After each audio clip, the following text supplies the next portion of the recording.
Olá, galera! Hoje estou de volta aqui no meu canal estudando história. Então venham comigo estudar história nessa quarentena.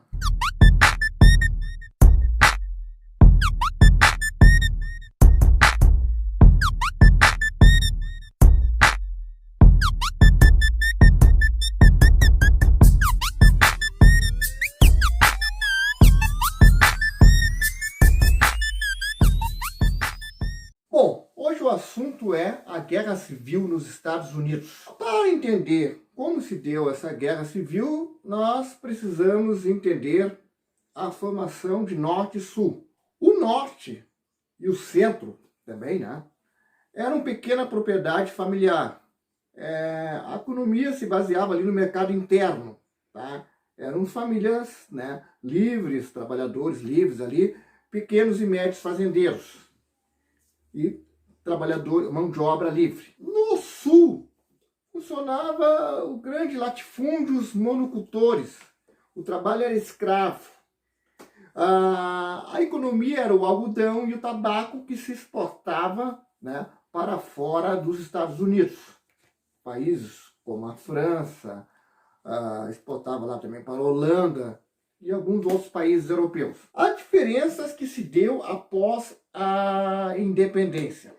Vamos entender aqui. No norte, como eu falei, o trabalho era livre, pequenas e médias fazendas, havia cidades e as indústrias iam crescendo rapidamente.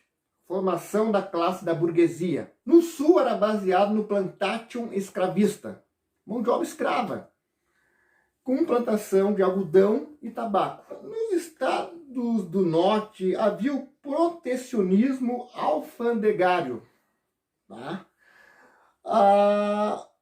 Aonde, tá, nos estados do norte, se defendia essa ideia, né, do protecionismo alfandegário, ou seja, os produtos, né, importados eram cobrados impostos. Também a questão de aumentar os impostos sobre as importações, que acontecia, né? É por isso que era o protecionismo alfandegário, porque havia toda uma cobrança em relação aos produtos importados. Isso tudo para beneficiar as indústrias do norte. Nos estados do sul, havia o livre cambismo, ou seja, o livre comércio. O sul importava livremente os bons e baratos produtos estrangeiros, tá? Não havia nenhuma barreira. Então havia diferenças, tá? O sul queria, né, era a favor do livre cambismo, livre comércio, porque ele queria importar livremente os bons e baratos produtos estrangeiros. Bom, a Guerra Civil nos Estados Unidos. Para entender essa Guerra Civil, vamos entender que, primeiramente, que nós tivemos aí a eleição em 1860, a eleição de Abraham Lincoln, tá? Foi eleito presidente nos Estados Unidos.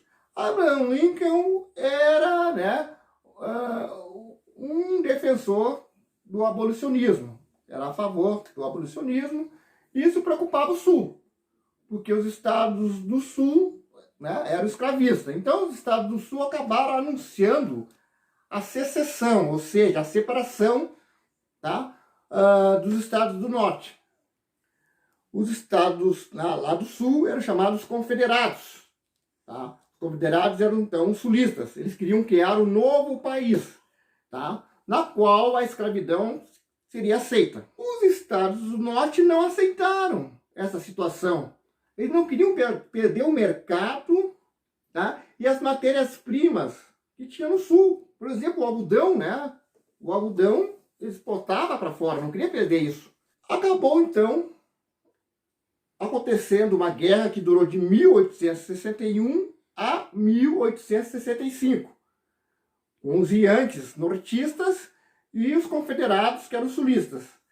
Nessa guerra morreu 600 mil pessoas, tá? E, finalmente, no final dela, o sul se rendeu ao norte, porque o norte tinha maior capacidade, né, militar, tinha mais armamentos, porque tinha, né, a questão industrial, coisa que o sul, né, praticamente não tinha, que era baseado, né, na monocultura, que é o plantation, né, escravista. escravidão, então, depois no final da guerra, a escravidão deixou de existir nos Estados Unidos. Tá? Aconteceu o desenvolvimento pleno do capitalismo, né? A chegada de milhões de imigrantes que vieram da Europa. Tá? E o que aconteceu? Com esses imigrantes entrando nos Estados Unidos, imensos recursos naturais também ajudaram a fazer com que os Estados Unidos crescesse. Entre 1865 a 1914, os Estados Unidos vai ter um crescimento muito grande, um crescimento de 2000%. Ele vai se tornar a maior potência industrial do planeta. Galera, espero que vocês tenham gostado da minha aula, possa ter colaborado aí para o estudo de vocês.